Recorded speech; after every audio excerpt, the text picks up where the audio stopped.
শুক্রবার অফিস থেকে ফেরার সময় হঠাৎই আমার ফোনে নেটওয়ার্কে কিছু সমস্যা শুরু হয়। মাকে ফোন করেছিলাম বলার জন্য যে রাতে খাবো বাড়ি ফিরে। অনেক চেষ্টাতেও ফোন কানেক্ট হয়নি। ফোনটা বারবার অন অফ করতে থাকি, সিম কার্ড ডিসেবল আর অ্যানাবেল করতে থাকি, কিন্তু কাজ হয়নি। অনেকক্ষণ পর বাসে উঠে সিগন্যাল পেতেই ফোনে পরপর মিস কল অ্যালার্ট আসতে থাকে। বাবা, মা, বন্ধু আবার ফোন করে। ধরি। প্রচণ্ড আতঙ্কে সে বলে, কাকিমাকে এক্ষুনি ফোন কর। ইতিমধ্যে বাবা আবার ফোন করে, গলায় প্রচণ্ড উৎকণ্ঠা। কি হয়েছে তোর? কোথায় আছিস?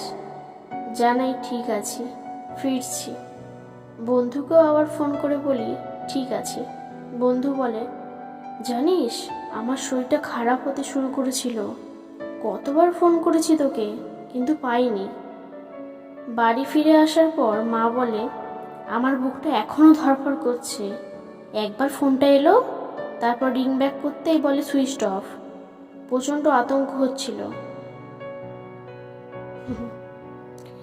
এবার আপনারা বলুন, এত আতঙ্কে আমার কাছের মানুষগুলো কেন বাঁচবে?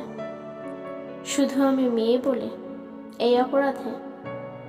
আমার বাবা, মা, বন্ধু, আত্মীয় সবাই গুমড়ে গুমড়ে অস্থির হবে যতক্ষণ না আমি বাড়ি ফিরছি।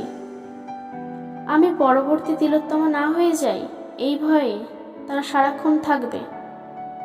আমাদের সবাইকে এই দুর্বিষহ যন্ত্রণা আর আতঙ্ক থেকে মুক্তি দিন, তিলোত্তমার বিচার দিন। শুধু ওর বাবা মা নয়, সব মা বাবা যারা মেয়ে সন্তানের জন্ম দিয়েছেন তাদের সবাইকে শান্তির ঘুম ফেরত দিন। জাস্টিস ফর তিলোত্তমা, তিলোত্তমার বিচার দিন। আজ 1 মাস হয়ে গেল, আমরা এখনো বিচার পেলাম না। আর কবে পাবো আমরা তিলোত্তমার বিচার?